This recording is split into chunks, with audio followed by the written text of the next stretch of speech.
Do another one. Are we having fun yet? Oh, cool.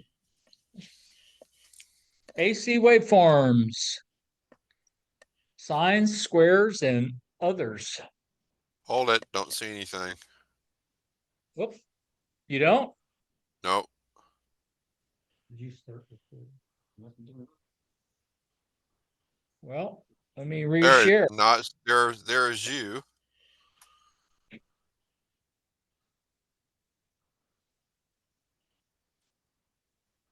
How about now? Yep, got it. AC waveforms. Okay. I don't know why that went away. All right. We're talking about average power and peak effective power. And I think there's even a little thing about effective radiated power. More on analog to digital conversions and Fourier analysis. It just won't go away. They at least want you to know what Fourier is. Some French guy. He was probably one of the two smart ones. Okay, so root mean square. It's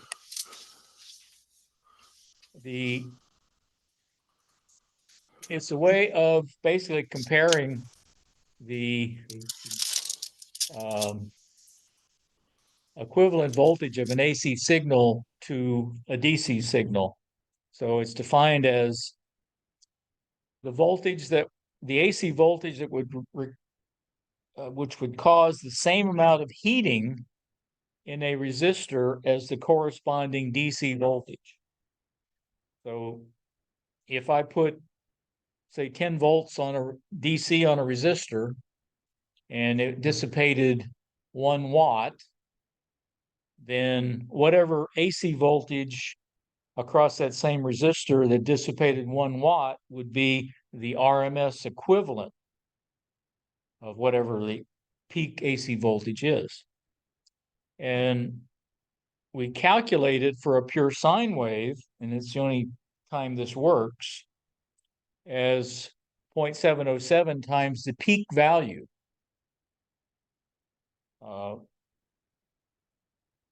Which is essentially 1 over the square root of 2.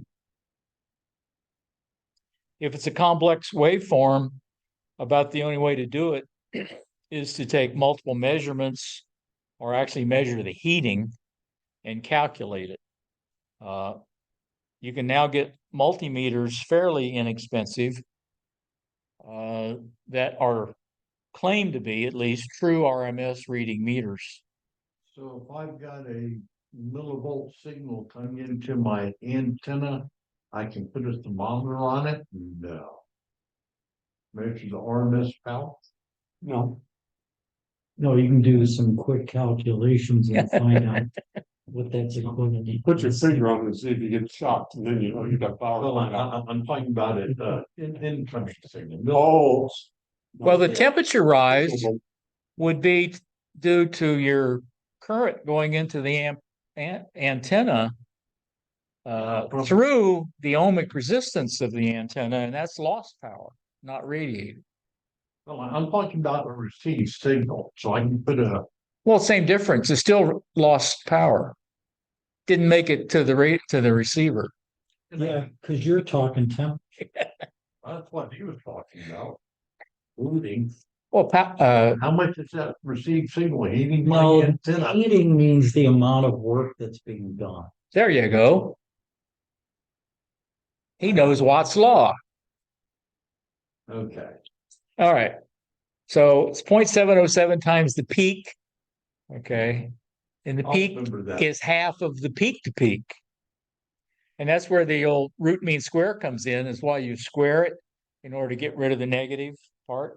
So you're basically flipping the negative half of the sine wave up to the top and taking some mean and the square root. I tried to go through actually how they derived that once, and it's confusing. Nice. But the bottom line is most of the cheap multimeters don't read true RMS. They're close if it's a nice pure sine wave. So what of the following instruments would be the most accurate for measuring RMS voltage of a complex waveform? Delta. Meter, A what? an old analog meter. No. Maybe. Delta. Kind of integrates it. I don't know how true it is if it put a square wave in it. Okay, to calculate the average power of a sinusoidal AC or RF, we just use the RMS voltage since that's equivalent to the DC voltage. And remember that's 0.707 times the peak, or 0.707 times half of the peak to peak. And there's your typical sine wave and your peak to peak and your peak and where the RMS is, which essentially is integrating the area under the curve into that 0.707 line.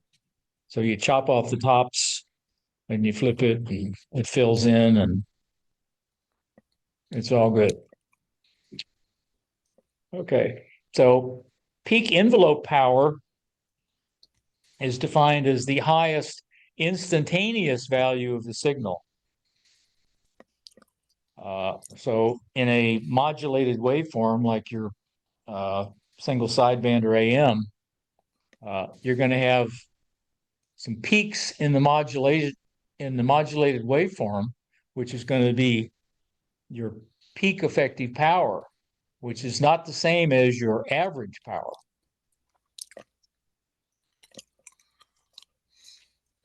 So if you have a really bad microphone, you're gonna need a better amp Well, to operate at the legal limit. yeah, because they do. See, most of the legal limits are all defined as PEP, right? Not ERP. There's only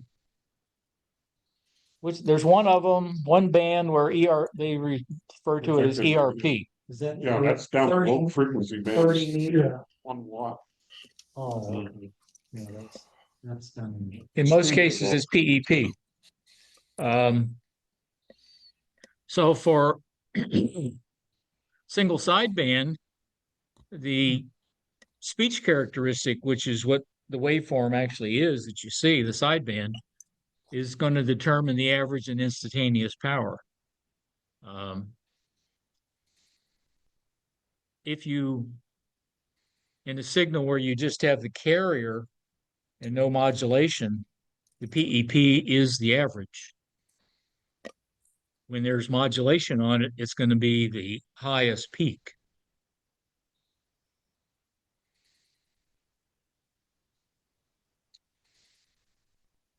So what determines the peak effective power to average power ratio of a single sideband phone signal? Baker.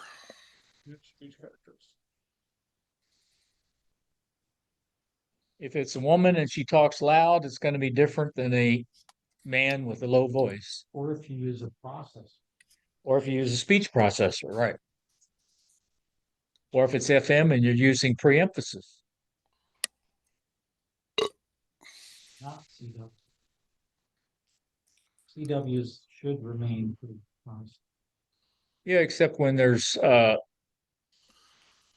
in between dots and dashes. So depending on how fast you send, what you're going to vary the average. But the peak is going to be when you're doing a dot or a dash. So they claim, and I don't know, Ernie, you think that's a good number, 2.5 to 1? I don't remember. Oh.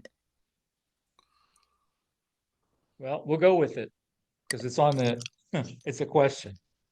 The approximate ratio of peak to average for typical single sideband is supposed to be 2.5 to 1.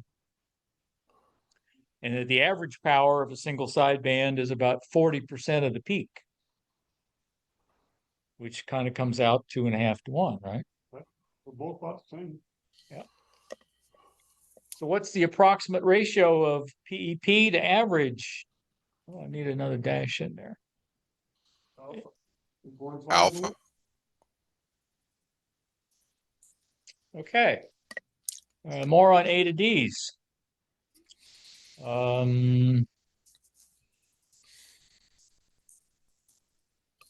Okay, so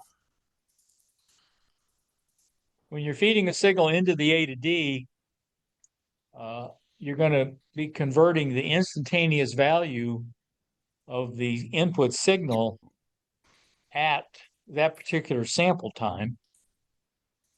And the number of output bits is going to give you, like we talked about before, the resolution of the converter.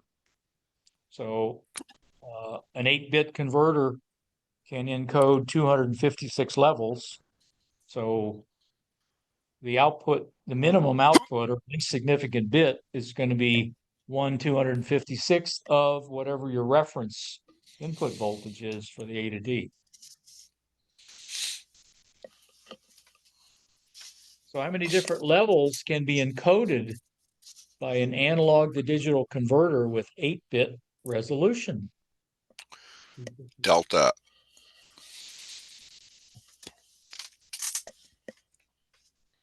Okay, SDRs use ADCs to digitize the incoming signal. One of the measures of quality for the A to D is its total harmonic distortion. And that's defined as the ratio of the sum of the powers of all harmonic components to the power of the fundamental frequency. That's kind of a mouthful. But I guess that's kind of the same way you really define signal to noise ratio, right?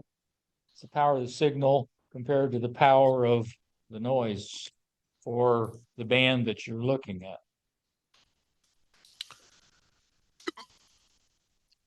Which of the following is a measure of the quality of an analog to digital converter? The total. Total harmonic distortion. Okay. So to do an SDR, you need very high performance analog to digital converters that exist today, didn't exist 20 years ago, maybe even 10 years ago.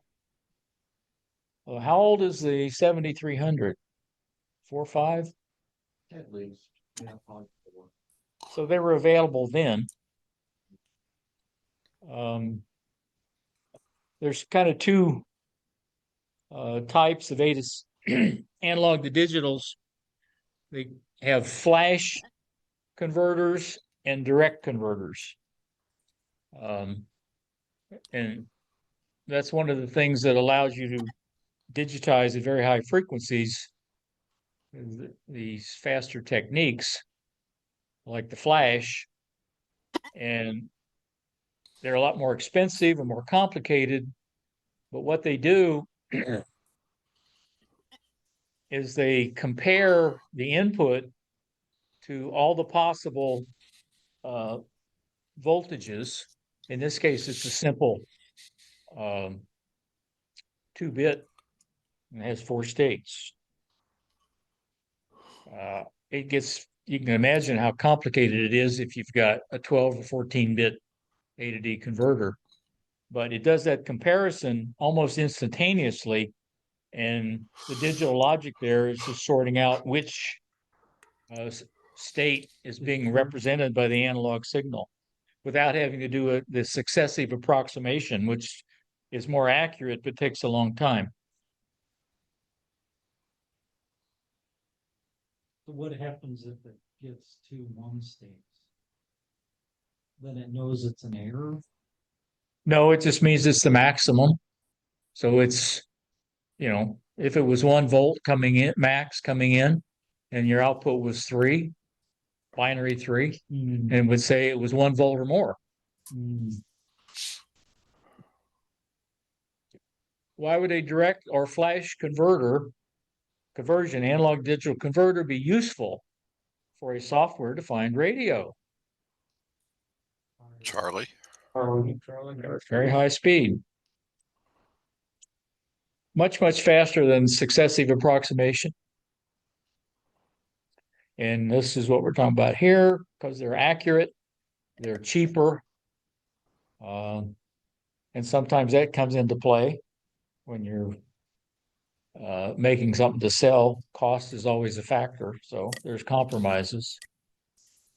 It just, like I mentioned earlier, continuously compares the input to the reference, and it keeps changing the reference based on the output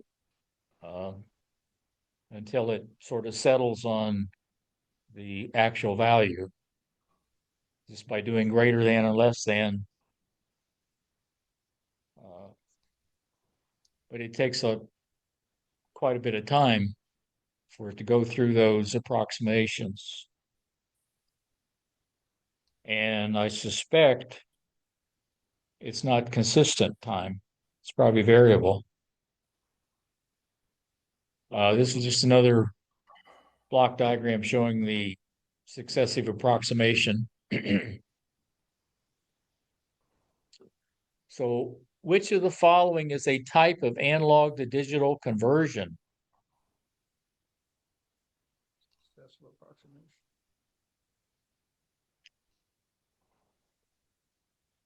Okay, now this one, Dithering. yes, I don't totally understand how this works. We're dithering, right? So apparently you can get more accuracy out of an analog to digital converter by adding a little bit of noise to the input signal. So when it's close to a discrete step of the A to D converter, it can cause it to toggle between this voltage and that output. And somehow over time, that makes it more accurate. I believe them, but I have no idea how that really works. Makes you filter out more garbage. So you have more good stuff. Oh, is that how it works? Sounds scientific to me. Yeah. All right.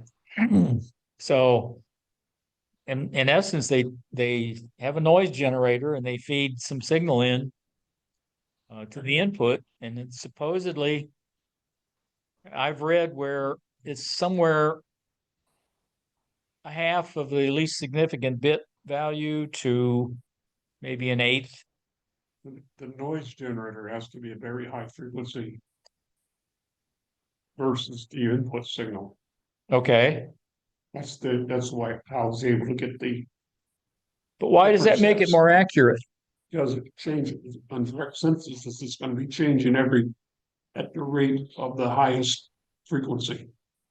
If it's close, it'll go to that instead of waiting until your clock comes into the next step. So is the noise generator higher frequency than the max of the ADC or not? And then, no, of the input signal. Okay, If the input signals are very well sine wave, say for instance, and you have a 1 megahertz signal, it's going to find it at 1 megahertz rate because it's going to jump into that next level. So you'll have that next step.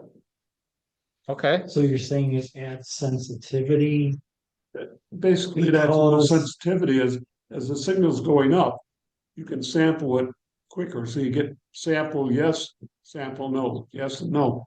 So you get an approximation each time, or say 4 times at one step. And is that going to work the same way with a flash converter? I don't know the answer on that. I think it does, but You're allowed to talk about this now? that's a long time ago when I did it. Yeah. And you still remember? Not totally, no. So what is It's the dither? same thing in photography. Yeah, And they take they dither things to take, and then they do the average to make the picture come out cleaner. So that, okay. Yeah, I've seen some like that. yeah, Haven't it does the done same much. as photography, but in this case, it's electronic. Okay. So what is dither with respect to A to D converters? Baker. There you go. Okay, and we also have the opposite. We have digital to analog converters. And we normally have to take the output of the D to A, since it's going to have stair steps in it, and filter all those stair steps out, which are harmonics.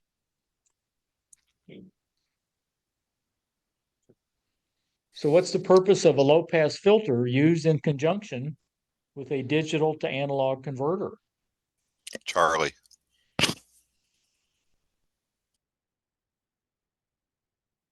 Okay, and our favorite Fourier transform.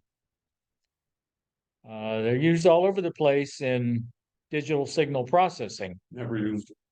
You never used it? You don't have an SDR radio? No. Oh, I do. Well, then you've used it. Well, yeah, but I never do anything about it. Not willing. Basically, it's used to convert from the time domain to the frequency domain, or vice versa. And how long's Fourier been dead? A long time. Yeah. He didn't even know this was gonna be used. That's right. Huh. In fact, I read about it. He did this work trying to, had something to do with heating. It had nothing to do with electronics. White guys hijacking dead white guys. Yeah. Well, he was French. Yeah. Okay, so you can determine the frequency of the signal by doing Fourier analysis. And because when you sample it in the analog to digital converter, you're doing it in the time domain.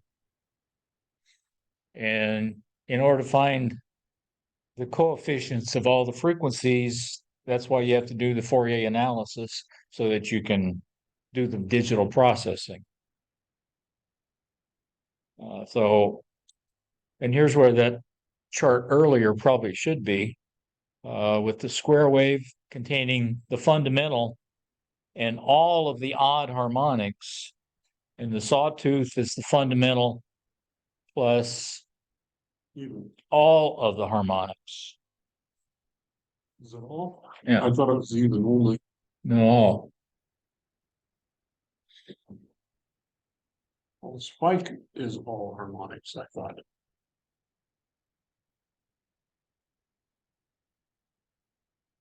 I mean, a sync, sine x over x.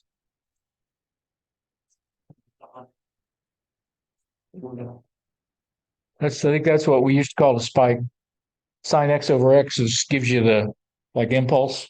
Impulse, thought that was all harmonics. It might be, 18. but according to these charts, and they never lie. Sawtooth forms have all harmonics. This guy died in Wikipedia. 1830. While a square wave is constructed from I only don't on think he met a harmonics, slide rule. Both even and odd For what? sine or triangles. Sawtooth or triangle? Sawtooth is even and odd. Pretty low. You're right, I'm wrong. All right. Well, I just go by what the book said. What about a spike?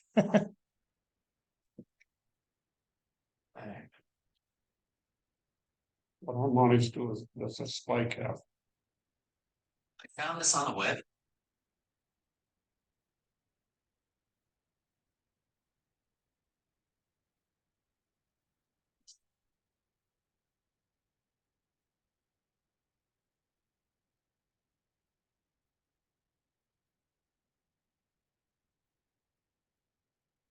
He's not talking. It's talking about the seventh element. I don't know what the hell it is.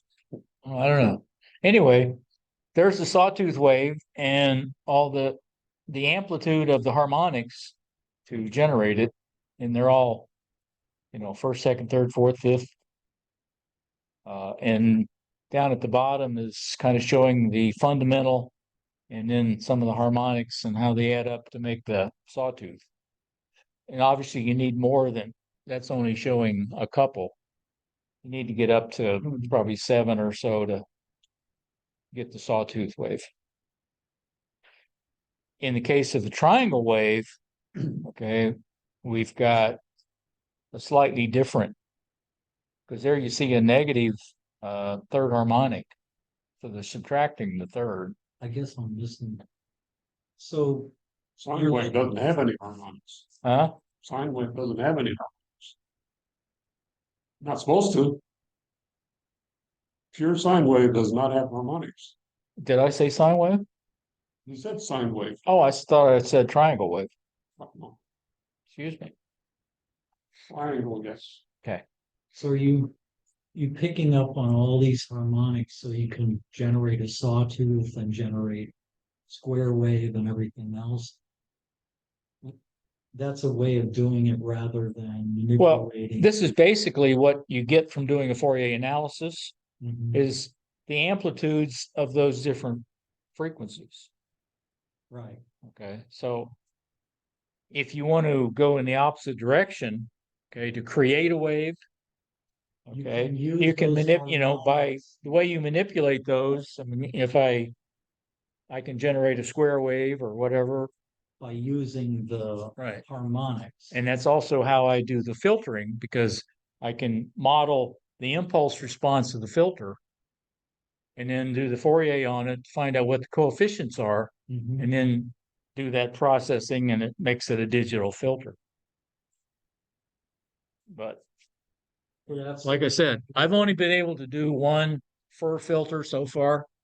So that's why you're going over all these harmonics and making use of them to create waveforms. Yeah. And this kind of give you some indication of what the Fourier transform does if you forgot or didn't ever know. Because I haven't used the Fourier transform since college.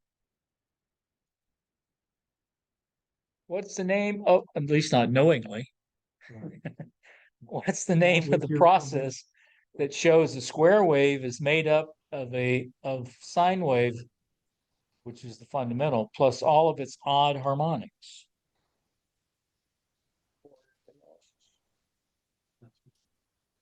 Alpha.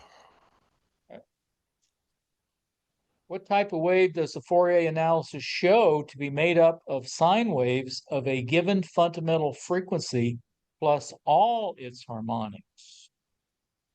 Alpha. All right. Fourier was dead for 16 years. Appreciate it. Yeah. You too. Next time. We stopped sharing again. Huh. Frenchman and Italian. That's because you're not sharing your whole screen, you're only sharing the presentation. I wonder if Hispanic gets little kickbacks. Yeah. Because we've mentioned his name a bunch of times already. Oh, yeah. Like, wasn't it Armstrong that did the FM? But the FM guy, he got screwed big time. They didn't get catch up until the 90s. Yeah, I really think we should send our royalty checks to them. When did you say he died? 1830? Yeah. So he's doing